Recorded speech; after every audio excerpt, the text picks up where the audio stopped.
Hola, hoy vamos a meternos de lleno en un material bastante interesante. Son unos resúmenes de capítulos que detallan la historia de Katniss Everdeen, pero después de sus segundos Juegos del Hambre. Lo curioso es que el documento se llama Balada de pájaros, cantores y serpientes, pero el contenido nos lleva justo a la rebelión. Katniss como el Sin Sajo. Exacto. Tenemos, mira, un desglose capítulo por capítulo, desde que vuelve a un Distrito 12 hecho ruinas, Uf. hasta su vida en el Distrito 13, las misiones, la guerra y, bueno, el asalto final al Capitolio. Es un viaje fuerte, ¿no? Trauma, liderazgo, manipulación. Totalmente. Y supervivencia, sobre todo. Justo. Así que bueno, nuestro objetivo hoy es como sacar las ideas clave, los momentos más fuertes de estos resúmenes, ¿no? Ver cómo evolucionan los personajes, Katniss, Peeta, Gale, bajo esa presión tan brutal de la guerra y de lo que se espera de ellos. Vamos a ver las tácticas psicológicas, los dilemas morales, el costo humano de la rebelión, tal como lo pintan estas notas que tenemos aquí. Perfecto, pues entremos de lleno. Los primeros resúmenes nos dan a una Katniss, híjole, muy frágil, ¿no? Volver a casa y encontrarla destruida Imagínate el shock. y lidiando con culpa, con la conmoción física todavía, la pérdida. Y este rollo de ser el sinsajo, el símbolo que ella nunca pidió. ¿Cómo ves que abordan eso los resúmenes al principio? Pues fíjate que es interesante cómo de inmediato te plantean esa dualidad de ser un símbolo. Por un lado, sí, es esperanza, como dice el análisis del capítulo 1, pero es una carga pesadísima para alguien que apenas está, pues, procesando su propio trauma, ¿no? Claro. Y luego, esa rosa blanca de Snow que encuentra. Es un golpe psicológico directo, un recordatorio de que la amenaza es personal, constante. Sí.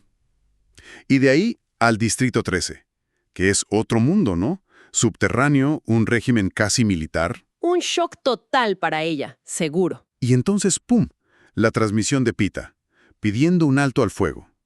Los resúmenes dicen que es un momento clave, de posible traición o manipulación. Eso debió ser terrible para ella. No, bueno, totalmente. El análisis del capítulo 2 justo subraya esa ambigüedad. Peeta es traidor o es víctima. La reacción de Katniss, claro, es sentirse traicionada al principio. Lógico. Pero lo crucial, creo, es su decisión después. Aceptar ser el sinsajo, sí, pero bajo sus propios términos. Es como un acto de agencia, ¿sabes? Frente a la manipulación que ella siente de los dos lados, del Capitolio y del 13. Y esos términos la llevan a negociar con Coin, ¿no? En el capítulo 3. Pide inmunidad para Peeta, para los otros vencedores. Y hasta pide quedarse con Buttercup, el gato. Exacto.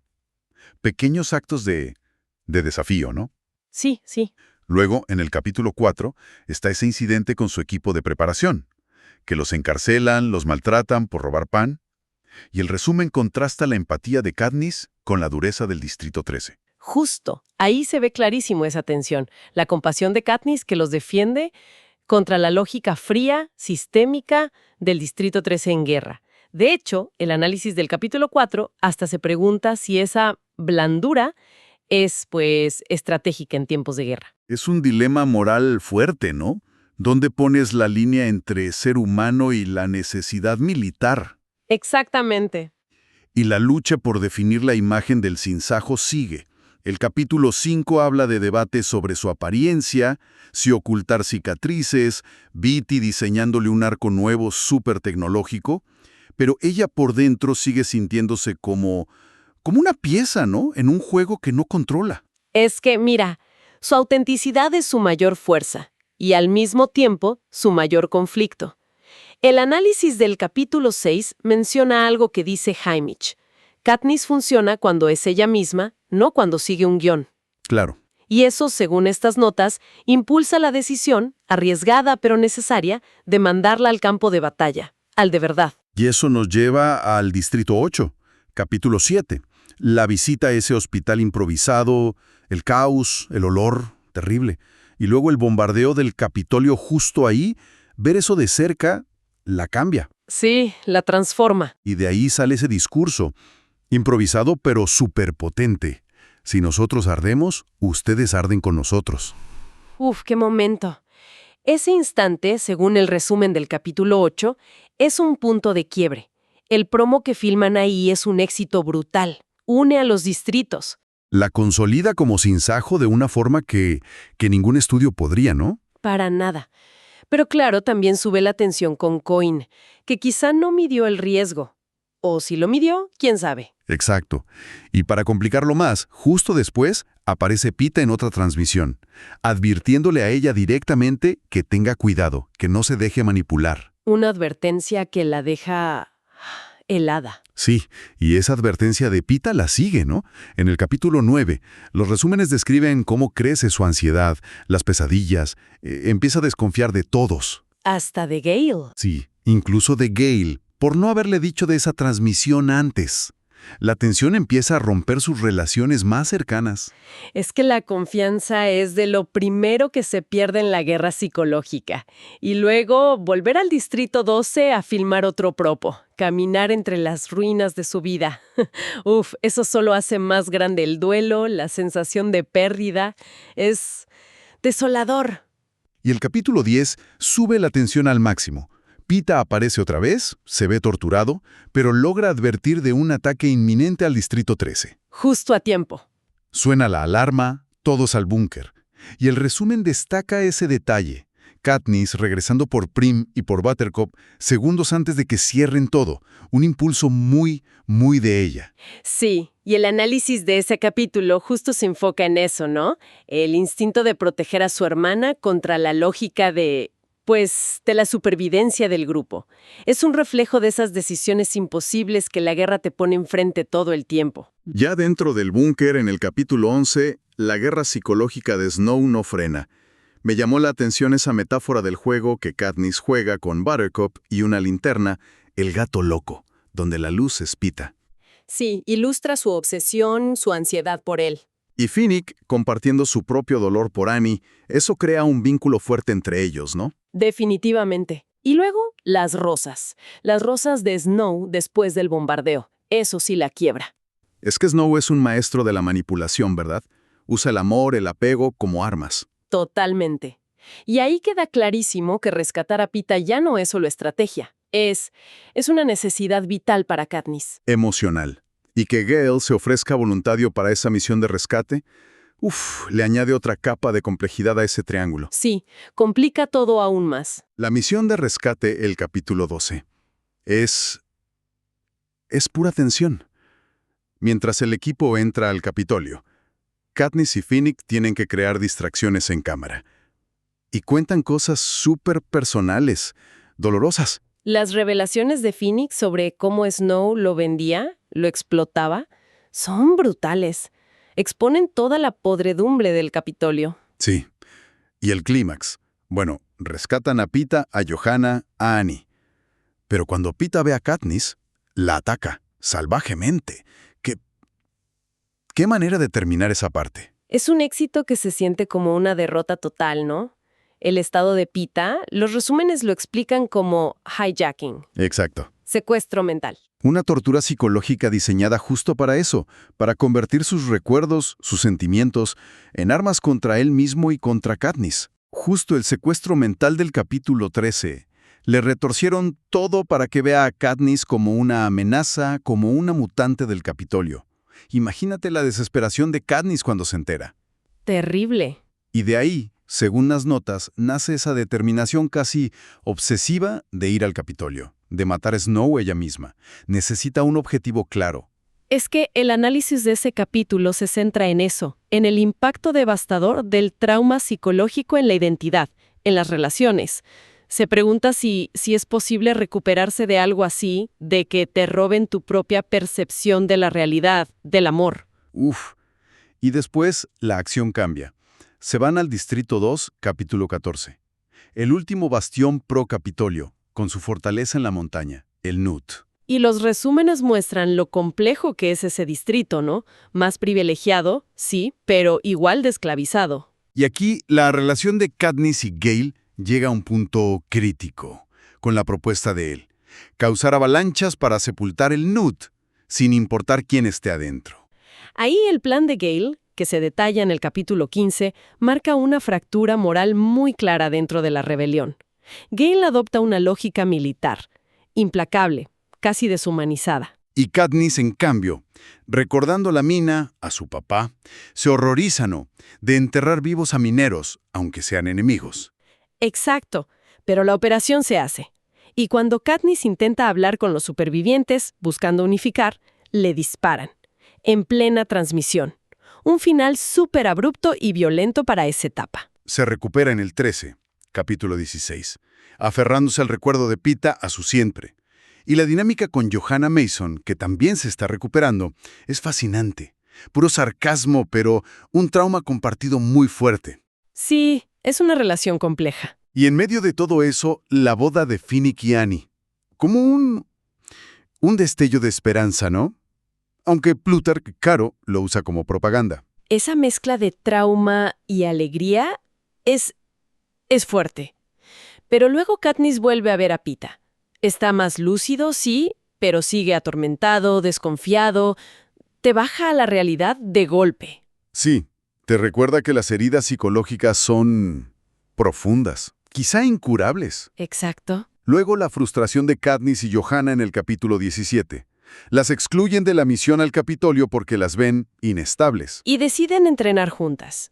Una alianza improbable basada en el dolor y en las ganas de pelear. Y entonces, la sorpresa. Asignan a Peeta, todavía inestable, a su unidad, al Star Squad. Es la lucha por recuperar un propósito, ¿no?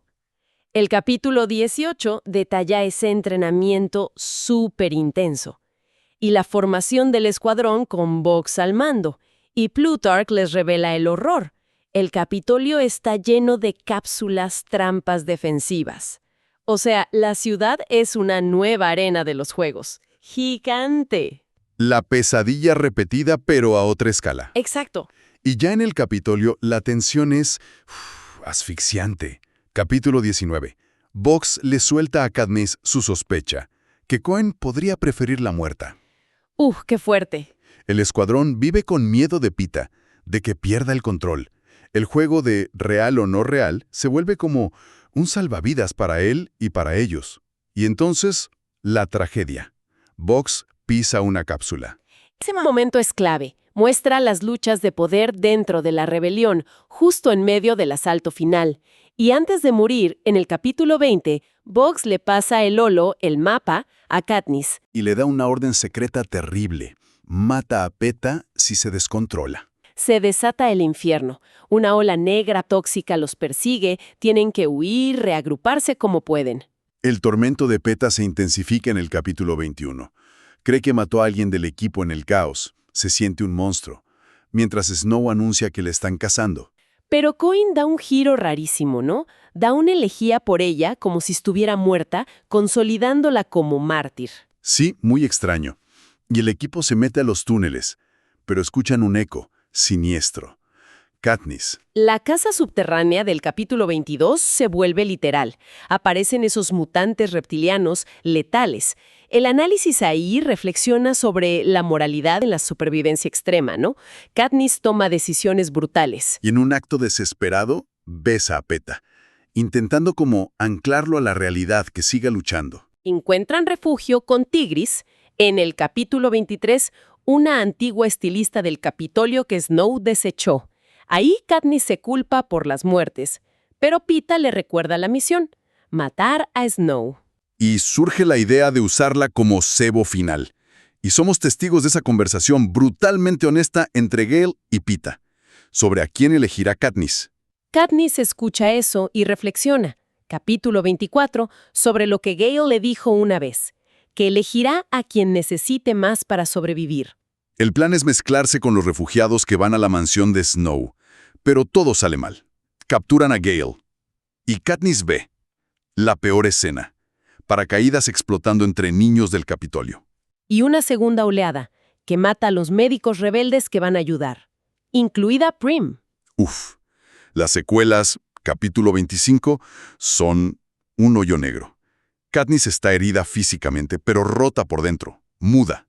Sí, el dolor es absoluto. Y en el invernadero, con Snow ya prisionero, él le lanza la última, la más cruel bomba psicológica.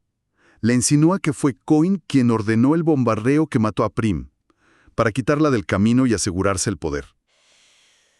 ¿Qué? ¡Qué manipulación final! Y eso lleva a la confrontación del capítulo 26. Coin propone unos últimos Juegos del Hambre, con niños del Capitolio. Pide el voto de los vencedores. Y Katniss, llena de dudas por lo de Snow, pensando, por Prim, vota a favor. Pero en la ejecución de Snow, en el último segundo, gira la flecha y mata a Coin. Una decisión que el análisis califica de profundamente ambigua, ¿no? Moralmente muy compleja. Totalmente. El desenlace, capítulo 27, la encuentra, pues, confinada, esperando qué va a pasar con ella. Intenta dejarse morir, sin morfina, pero en esa oscuridad vuelve a cantar. Como un vínculo con su pasado, con su padre. Y sorprendentemente, la absuelven. Por inestabilidad mental, la mandan de vuelta a un Distrito 12 fantasma que apenas empieza a reconstruirse. Y eventualmente, Pita regresa. Por su cuenta. Y empieza a plantar onagras. Ese pequeño acto de vida. Es el inicio de un proceso lentísimo, doloroso, de aprender a vivir otra vez, ¿no? Sí.